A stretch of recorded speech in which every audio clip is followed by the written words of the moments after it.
Nothing keeps us more stuck than the stories we tell ourselves.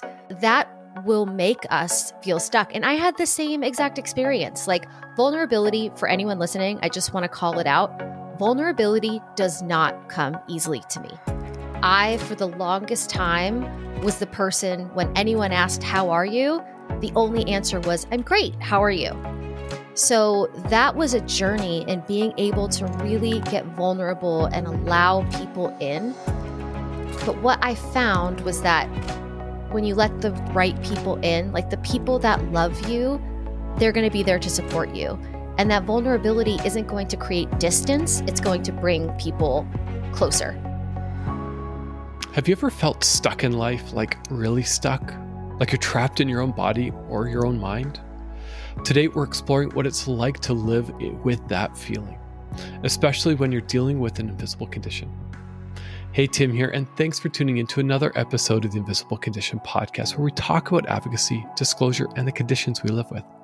We will end the stigma of invisible conditions by empowering voices, and today's voice is brought to us by Deanna deBara. Deanna is a writer whose work has appeared in Glamour, Cosmopolitan, Men's Health, and more.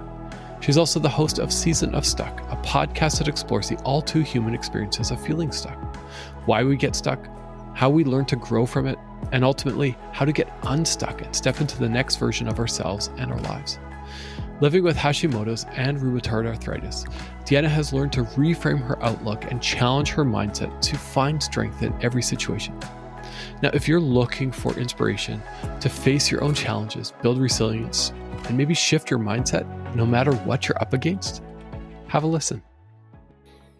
Well, Deanna, here we are on my show. But before we get into it, I just have to shamelessly plug my episode that I did with you on Seasons of Stuck. And Seasons of Stuck, the stuckness is a topic that has been on my mind, not necessarily framed in that wording, but we're going to get into that today, talk about the conditions you live with and talk about being stuck and how to get unstuck. So take it away. Why don't you introduce yourself a little bit and tell us a little bit about who you are? Yeah. Thank you so much for having me. And thank you for being on my show. That episode was amazing. And I've gotten such positive feedback about it. But my name is Deanna deBara. I am a writer and I am the host of Season of Stuck, which is a podcast about what I now know is the very human, very universal experience of feeling stuck. So on the show, we explore how and why we get stuck, what that experience can feel like, how to learn and grow from it, and ultimately how to get unstuck and step into the next version of ourselves and our lives. And we explore stuckness from a number of different angles. And as someone who lives with two invisible conditions, one of the areas that I often feel stuck and have often felt the most stuck has to do with my body and these conditions that I live with. So I'm really excited to chat about that with you and about how these invisible conditions can contribute to our feelings of stuckness, but also how to work within that framework to get ourselves unstuck in spite of those conditions. I think that's why I'm really excited for the conversation. And I think, when I share this out, people are going to also resonate with it because maybe somebody's going through a diagnosis journey. Maybe you're in the workplace and you need to ask for an accommodation, but you're stuck. You don't know how. Maybe you're struggling to find work and you're in that stuckness. You name it, the scenario, the situation. I've been there. I am there way more than I like to admit. And so we're going to talk about stuckness in the framework as you've kind of developed through numerous interviews now and through your own journey. What conditions do you live with, if you don't mind sharing? Of course. So I have two autoimmune conditions. Rheumatoid arthritis, which is an autoimmune condition that impacts the joints, and Hashimoto's, which is an autoimmune disease that impacts the thyroid. And I more specifically have hypothyroidism caused by Hashimoto's, which means that my thyroid is a little bit of an underachiever. an underachiever. What impact does that have on your life? Yeah. So I guess I'll just start with Hashimoto's because that's what I was first diagnosed with. So I had no idea, and I feel like many people don't have any idea that the thyroid, which is like a little butterfly shaped gland near your throat, regulates so many different systems and processes within the body. It influences energy, it influences weight, it influences hormones. It just has a very large effect overall in how you feel. So I was diagnosed with Hashimoto's when I was 31, I believe, and I am turning 40 next week. So I've lived with it for about 9 years. And it took a long time to get my Hashimoto's to a manageable place. When I was first diagnosed, the first few years, it was pretty rampant and out of control. My body was in a very intense autoimmune response, and that was having a very intense impact on my thyroid. And in terms of impact, there's a lot of symptoms that were challenging. For me, the symptoms that have been and still occasionally are the most challenging is intense fatigue. So when your thyroid is off, there's this feeling of fatigue that you can't sleep your way out of. You can't rest your way out of it. It is a very specific type of exhaustion that is directly related to the thyroid. And there's really nothing that you can do about it other than try to adjust your meds and get yourself back to a solid place. And then the other is what we call brain fog, which is kind of a sense of confusion. I mean, as the name suggests, you just feel like your brain is foggy. You can't really concentrate. You can't really focus. I feel like thoughts kind of slip out of my head when I'm in that brain foggy state. I'll be doing something or I'll be thinking something and then it'll be gone. And that's really challenging, particularly in terms of work, in terms of running my business, in terms of showing up for my friends and family. That can be challenging. And then the rheumatoid arthritis, I was diagnosed with about 3 or 4 years ago. And the biggest impact that RA has had on my life has been pain. When I was first diagnosed with RA, it was a very strange story. I was diagnosed in a little bit of like a roundabout way. I wasn't having pain when I was diagnosed. I was having like an other random symptom that generally happens in late stage RA. But I got the diagnosis, and then shortly after is when I started experiencing pretty severe joint pain. My feet and my wrists in particular, just a lot of pain on a day-to-day basis, which is hard for me to say and hard to admit. When I was first experiencing daily chronic pain, I didn't want to talk about it. I didn't want to sound like I was complaining. I didn't want to really accept that this was my reality, and that it was going to be something that I would have to learn to manage. So it was hard at first to have a dialogue about it. But as mentioned, it's been a few years. I've gotten much more comfortable sharing my story and being honest about what I'm experiencing, which has been really, really powerful.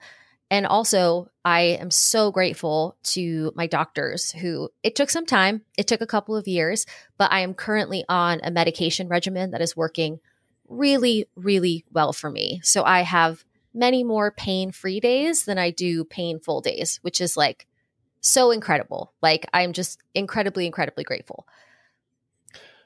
First off, thank you for sharing. And I can feel that emotion in your voice and that coming to a realization that, hey, this is your life with these diagnoses. And I think what's a couple things stand out for me is that, that acceptance piece, accepting that, hey, I'm in pain, but also admitting that you're in pain. Talk to us a little bit about how you overcame that fear of sharing. And I know you're a writer and you work with different clients, so they might not see it in the way that maybe your friends or family or the impact on your activities is. Yeah. So I don't know that overcome is the right word for how I feel about it.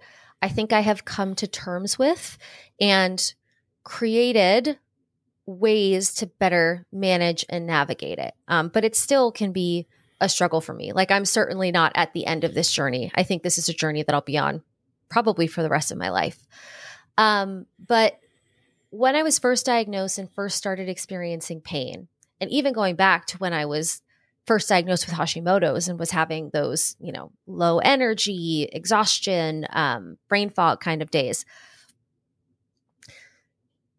there was almost a sense of embarrassment. I had a really hard time, as you said, acknowledging, admitting, and sharing what I was going through. And so my solution to that, to not being able to accept what was happening to me, was just to continue pushing myself forward, to just continue doing what I needed to do, in the hopes that, I don't know what I was thinking, that it would just become more manageable or I'd get used to it. But pretty quickly, I discovered that that does not work. And I had to admit to myself that with these invisible conditions comes some conditions that I have to live by in order to feel my best, in order to do my best. And the biggest step that I made was accepting that and allowing myself the grace to slow down. I historically have been a bit of a workaholic, a bit of like an achievement junkie. And so I was extremely busy with my business. I always had multiple assignments going on at once. I always had multiple deadlines per day. And once I was diagnosed with ERA, it just wasn't manageable anymore. And so I gave myself the permission to change my business in order to go along with the changes that I was experiencing with my life. So, and I mean, this is a privilege, right? Like, I know that not everyone is able to do this, but because I manage my own business, I intentionally started taking on less assignments. I got really intentional about the clients that I was working with and the kinds of things that I was writing. I tried to focus on things that felt energizing, and like really connected with me, and made an attempt to avoid work that I felt very draining. I also gave myself some more padding in terms of getting things done, no more deadlines every day. Because then if I had a day where I was in a lot of pain or I was like having extreme fatigue or whatever the case may be, I could give myself that time to rest and recover and feel better and go about it like the next day or the day after. And same goes for things in my personal life. I have a very active life. Like, I exercise, I have friends that I like to see often. I'm married. I love to spend time with my husband. We hike. We do all of these things. And for a while, I would show up to those things even if I was feeling terrible, because I didn't want to let other people down. And it wasn't until I started having more vulnerable conversations with the people in my life and being honest and open about what I was experiencing that I was able to allow myself to put myself first. And so even if I had a plan or there was something I was supposed to do, because I had this honest, open, vulnerable communication with the people in my life, they were really supportive. And I knew that if I needed to cancel a plan or to back out of something last minute because I wasn't feeling well, that they knew what was going on and they supported me and they loved me. And it was okay if there were times that I had to show up for myself at the expense of showing up for other things. And that was a huge burden off of me, to know that I could be vulnerable with the people in my life and that they would embrace what I was going through and support me through it rather than judge me or feel like I was a flake or whatever was going on in my head that I thought would happen. So much coming up for me right now, and so much that I can relate to, and even just scenarios and stories that I used to make up in my own mind that's coming up. One, I love that terminology change of from overcoming. You're overcoming something to coming to terms with, because it's very different. Like I've overcoming a cold. I'm coming to terms now living that my life is with Hashimoto's. It's very different. Mm-hmm. And I love that you went to the space of vulnerability, because I've been there too. You don't want to let others down. I'm sure somebody listening to this is resonating with this. Maybe it's with friends, family, maybe it's in the workplace. You just don't want to let others down. So you don't want to talk about it. You don't want to share it with anybody else.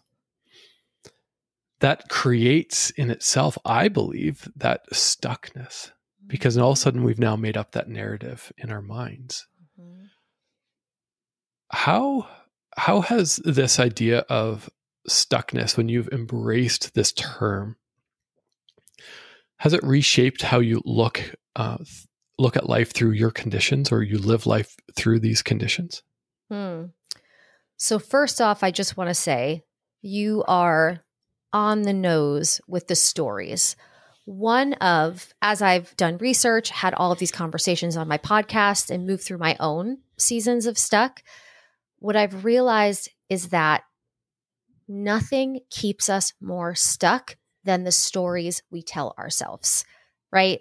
So the stories that you were talking about, creating a narrative about how people were going to respond to you and your conditions, that will make us feel stuck. And I had the same exact experience. Like vulnerability, for anyone listening, I just want to call it out.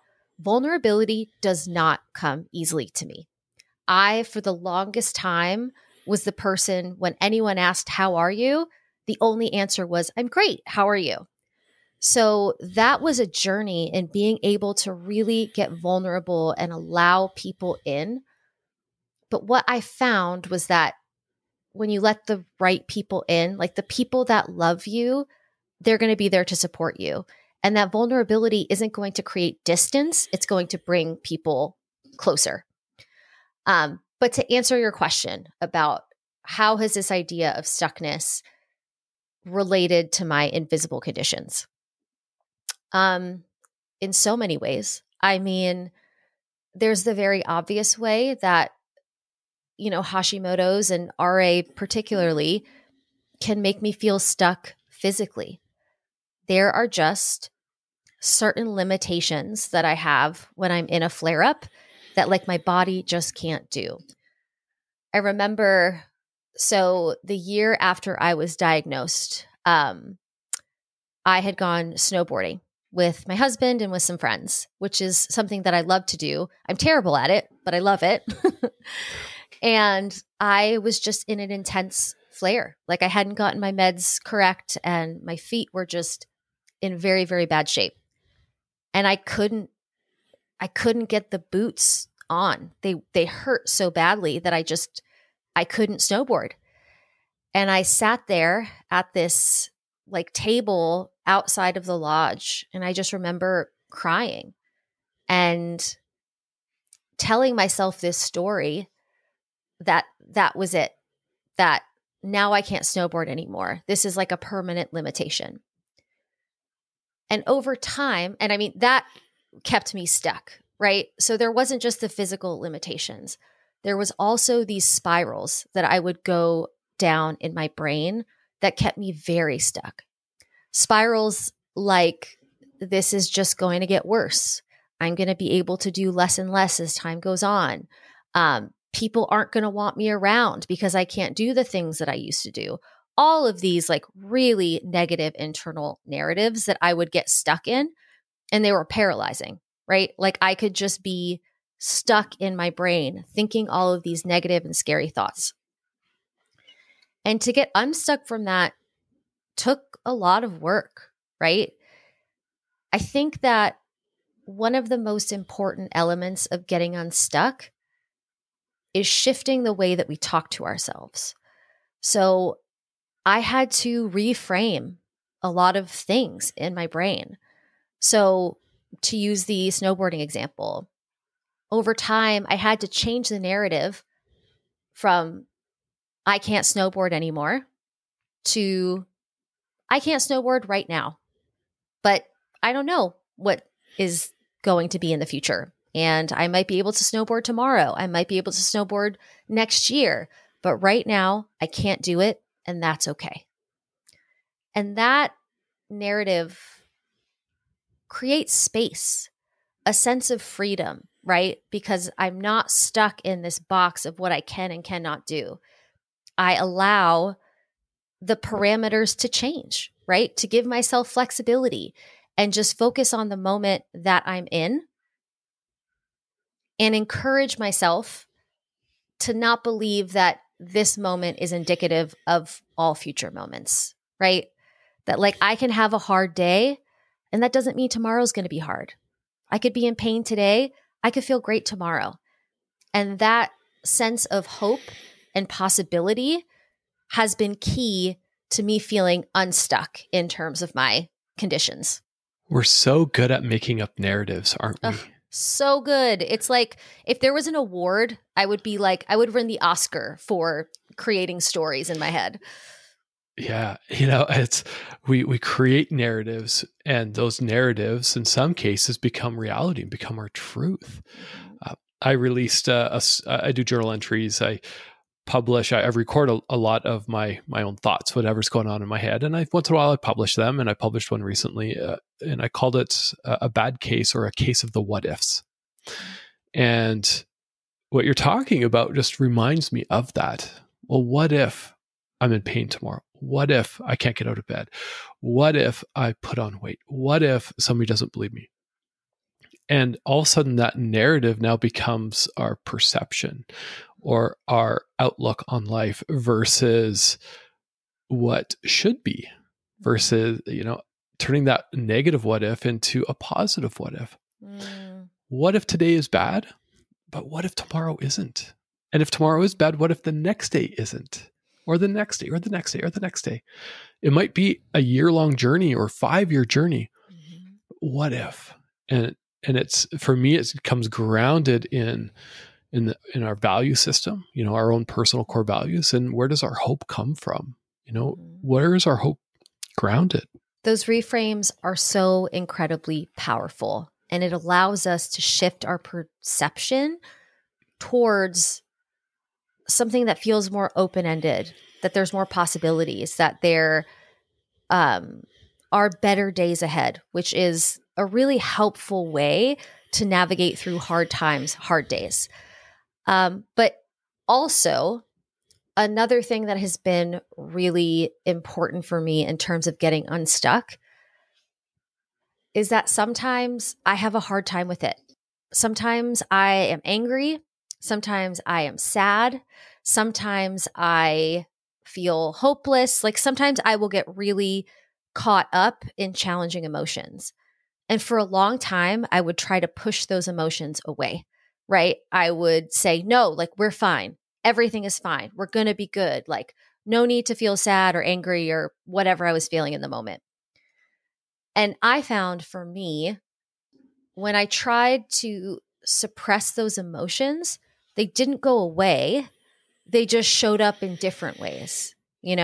I was more irritable, like I was more tired, like it would just show up in other ways. And so to not get stuck there, I had to give myself permission to feel those feelings, not to stay in them, not to wallow in them.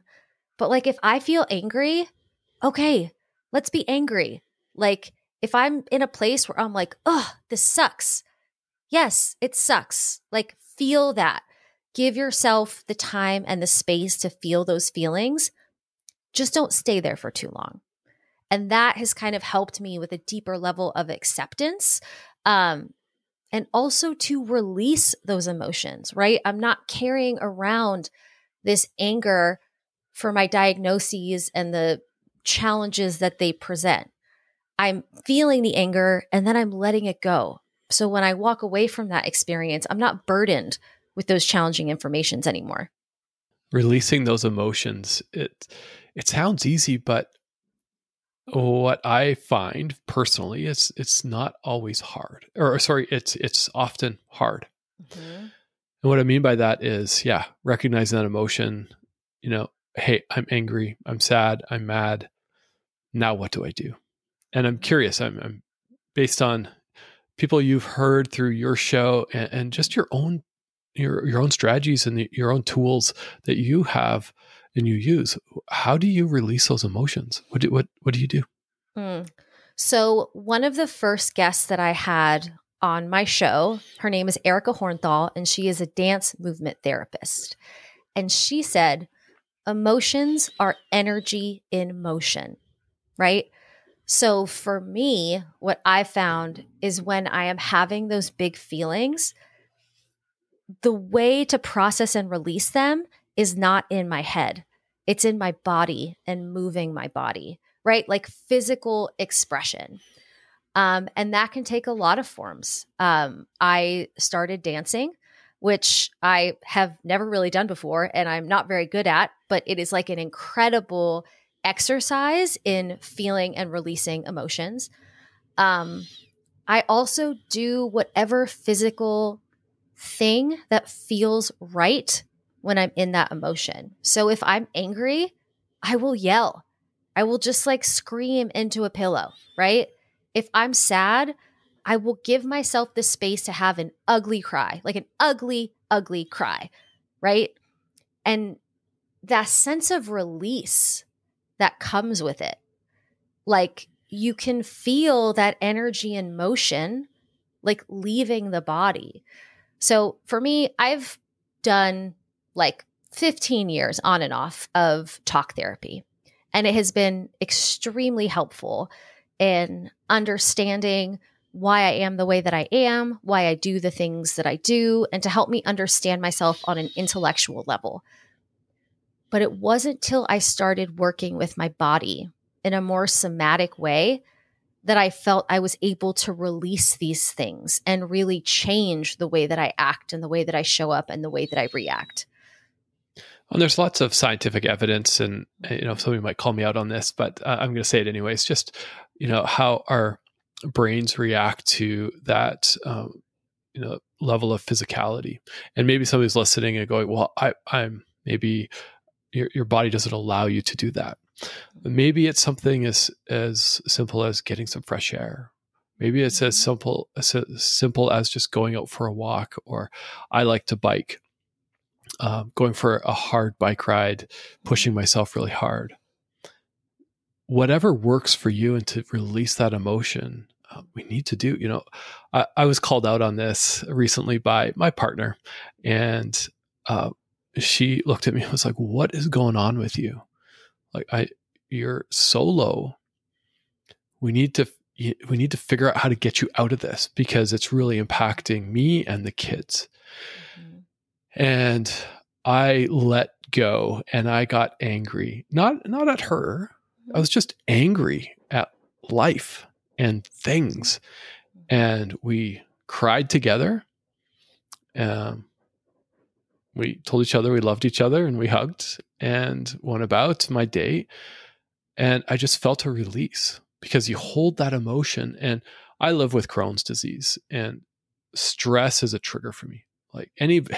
My doctor said, "Hey, Tim, you need a job without stress." I haven't found that. So if you do have a job without stress, send me the job posting, because, I might apply. But that stress on our bodies is damaging. It's hard. And so figuring out for yourself, what does that unstuckness look like? If you're feeling stuck, it's crucial. Like, you need to do yourself a service to get there. Maybe it's finding your voice. Maybe it is that exercise, dance. Terrible dancer. I don't think I could do it. Yeah. I dance with my kids, and that's a lot of fun. But figuring out what works for you, because somebody's listening to this going, "Yeah, something's off. Something's not right. I haven't found my voice." Mm-hmm. And to your point of finding your voice, another really, really helpful tool for getting unstuck whether in relation to invisible conditions or just in general, that has really, really worked for me is journaling. There's something about physically putting the pen to the paper and writing down what you're feeling, what you're experiencing, the stories in your head, whatever the case may be, that's similar to like energy and motion. Like it pulls the thoughts and the feelings and the stories out of your head and puts them on paper where you can look at them in a more objective way. And more specifically, one of the most impactful tools that I have used for getting unstuck is all of those challenging stories that we were talking about, the stories that we tell ourselves. I am not going to be able to do this again. Like I am a burden on, my partner or whatever these stories that I have going on up here. I will actually rewrite those stories in my journal. So I'll identify what the story is, and then I will write a different narrative. So the opposite, like you have no idea all that you are going to do. And there are endless possibilities, and your partner loves and supports you, and whatever the case may be. And there's something, it doesn't happen at first, right? For me, it wasn't like, oh, I wrote this one letter challenging these stories and the stories are gone. But over time, if every time or often when those stories come into your head, you're embodying the opposite and writing the opposite, over time, it starts to shift those stories. And for me, it has made my internal dialogue a lot kinder, a lot more compassionate. And that puts us in the position to better navigate experiences of stuckness and get ourselves unstuck. When we're approaching it with kindness and compassion, it's much easier to navigate than if we're approaching it with self-judgment or criticism or shame or whatever the case may be. I think it ties nicely right back to what you said earlier is coming to terms with, right? Because we come to terms with what we're living with. How do we do that? Because we might be stuck in there. I've never been a journaler. I've tried. I sit down and I go, I'm just going to write all my thoughts. And then I don't know, I just get anxious in that. But I love that. I was taking some notes, writing that narrative of what we're telling ourselves and then rewriting that narrative. I love that idea of rewriting it from another perspective or through that positive what if versus that negative what if. And just, I'm really curious. I'm going to try it. For me, I record, like I said, I record my journal entries here. Either I use Riverside for my podcast, so I'll load that up. Another tool I use is called vNote. I'll put a link in the show notes, called vNote.ai. Basically just transcribes your stream of consciousness, whatever you're talking into it, and it organizes it and asks you some fun coaching questions. And but whatever it is, just getting that out, whether it's physical activity, whether it's writing, whether it's yelling into a pillow, going for a walk and talking to the trees, whatever it is getting that narrative out of our minds and reframing it. And it takes work. Like this is as good as it gets in that negative sense, or, hey, this is as good as it's going to get. Let's embrace it. I love that idea. And that's like a 1-2 punch, right? Because you can move that energy and do something physical, like go for a walk, and rewrite the narratives at the same time. It's like very, very efficient. So I'm excited to try that. Yeah, I'm about efficiency. My background is operations. So it's like, what's an efficient way to get things done? As we look to kind of wrap up, there's a couple questions I like to ask guests, and on that lens of self-advocacy. And when you hear that word self-advocacy, based on your experience of going through diagnosis, and I have that image of you sitting on that table crying there at the ski resort, and that breaks my heart. There's a lot of advocacy just in that. When you hear that word self-advocacy, what comes to mind? When I hear the term self-advocacy, what comes to my mind is being the person that stands up for yourself the most, right? So for example, when I was going through the process of getting diagnosed with Hashimoto's, I kept having doctors tell me that my numbers were fine, right? They were using a rubric in terms of what fine is defined as. That's like no longer in place. But I knew that something was wrong. I knew it in my bones. I felt it. And so I stood up for myself. And when one doctor told me, nope, I think you're fine, I went to a different doctor and I demanded more tests. And I stood up for myself because I knew that I was right. And that can be hard, right? It can be hard to advocate for ourselves. But like, we are the experts on us. So if you have a feeling that something is wrong or you're experiencing something that you need help with, like, be your best friend, be your advocate, be the person that stands up for you. It's amazing. I love that. It's standing up for yourself. You know what's wrong and just fighting for that answer and pushing for that answer.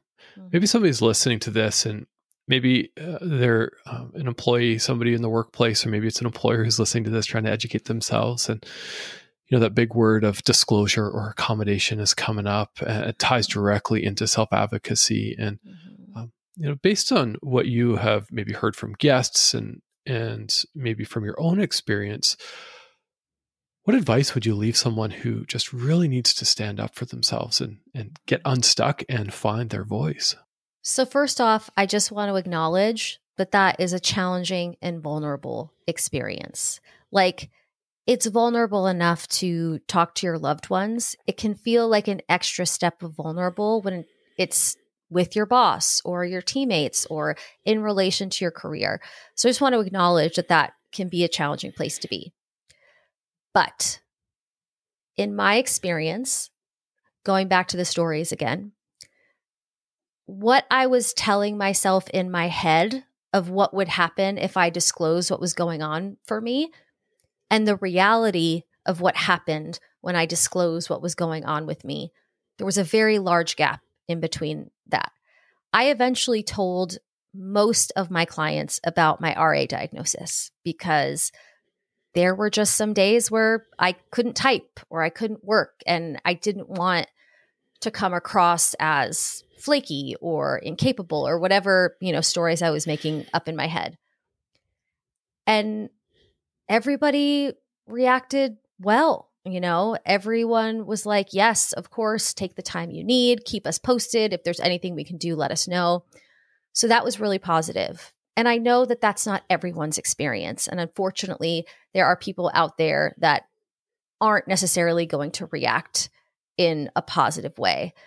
But I think if you disclose something about yourself, anything, including an invisible condition, and someone judges you or shames you for it, that's really important data. Like, is that someone you want to be working with? Is that somewhere that's going to empower you to do your best work and to do so in a way that supports your conditions and your health? So yeah, I think that oftentimes it's just ripping the Band-Aid and trusting that people will give you the grace and space that you need. And also acknowledging if they don't, that's a them problem and not a you problem. And maybe it might be time to rethink some things. I couldn't have put it any better way. What's coming to my mind is, and I'm not going to quote it word for word, but my friend Alicia, she was on the show and she actually wrote a written interview series on self-advocacy as well.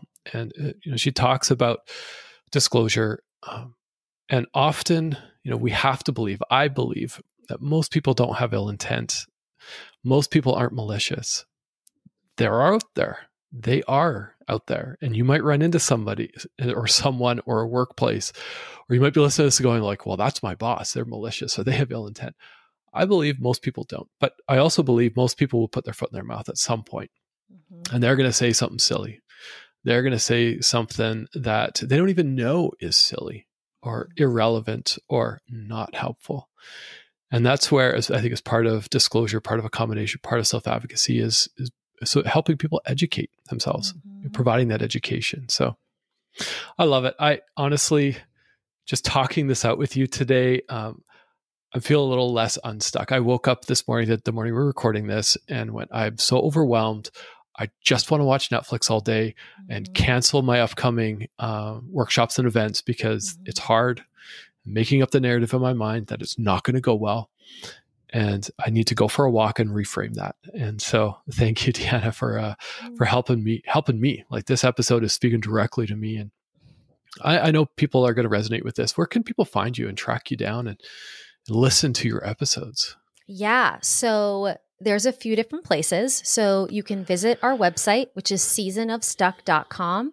We have all of our episodes there. And you can also sign up for our newsletter, which will allow you to get episodes delivered to your inbox each week, along with, actionable insights and tips on how to apply the information from each episode to your own Stuck journey.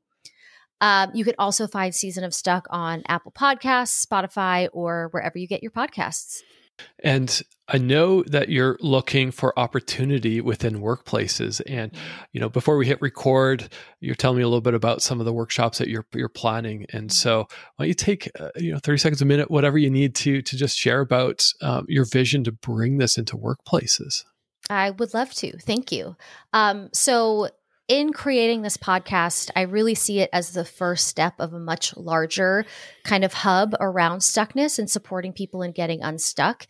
And part of that is workshops, stuck workshops on what stuckness is, how it can manifest in the workplace, and how you can support yourself and your team in getting unstuck. So that is a service that I am rolling out for leadership teams, for businesses, for professional groups that really want to better understand what it means to be stuck, and more importantly, what they can do to get themselves, their teammates, their colleagues unstuck.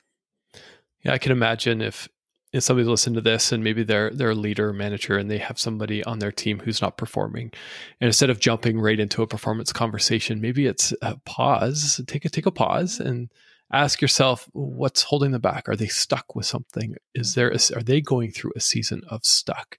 And how can I, as a leader, help them? And if you don't know how to help them, you got to reach out to Deanna. All the links in the show notes, and we'll have them there. So, thanks for coming on. Thanks for having me. This has been so wonderful. And I so appreciate this platform you're creating for people to share their stories. I think this open dialogue is just so important, not only for educating people, but for letting people know that they're not alone. Yeah, for those who are listening, you're not alone. If you need to chat, I've had many people reaching out now to just have a conversation. Please do so. Head to invisiblecondition.com/connect. But a clear call to action that I have, it's a selfish one. Head to invisiblecondition.com/subscribe. Subscribe to the newsletter. That's where we share all the content about once every 2 weeks. If I'm really on the ball, every 2 weeks, maybe a little bit longer than that. But there's an incredible amount of content coming out of Invisible Condition right now, and I don't want you to miss it. Feel free to also sign up your boss. Maybe they don't, just sign them up if they need to hear this. Sign up your friends, your family.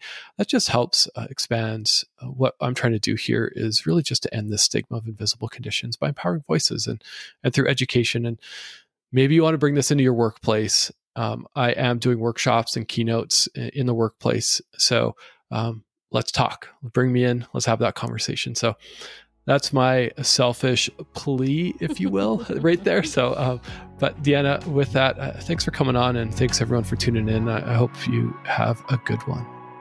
Thanks again, Tim.